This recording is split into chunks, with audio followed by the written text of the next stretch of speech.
Pemirsa, belum adanya kunjungan wisatawan mancanegara ke Bali disebabkan oleh beberapa faktor, yaitu karantina dan visa. Pariwisata Bali diharapkan tidak dibuka setengah hati.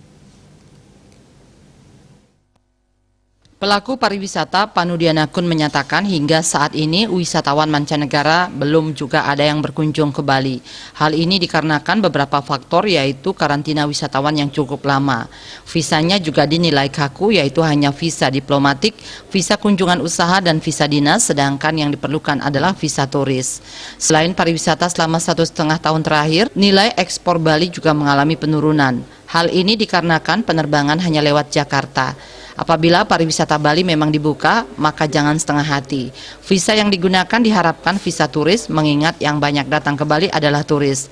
Apabila pariwisata sudah berjalan, maka hal ini juga membawa dampak bagi semua sektor perekonomian, baik pertanian, perikanan, ekspor kecil, UKM. Pariwisata Bali sudah terlanjur menjadi penyokong ekonomi di Bali. Kalau dibuka, kita jangan setengah hati lah.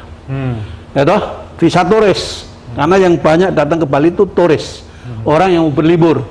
Ya mungkin karantin dikurangi dikit lah, sehari 2 hari aja, jangan 5 hari. Dan hotel bisa milih, turis mau tinggal di mana, mau di Kuta, mau di Ubud, mau di Sanur, silakan.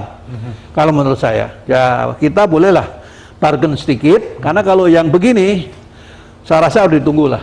Ini kan mulai 14 Oktober, nanti sampai 14 November, kurang lebih 1 bulan, apa gerakannya? Ada nggak pertembangan langsung ke Bali? Kita ini berharap semuanya, kalau pariwisata Bali, yang lain akan ikut maju.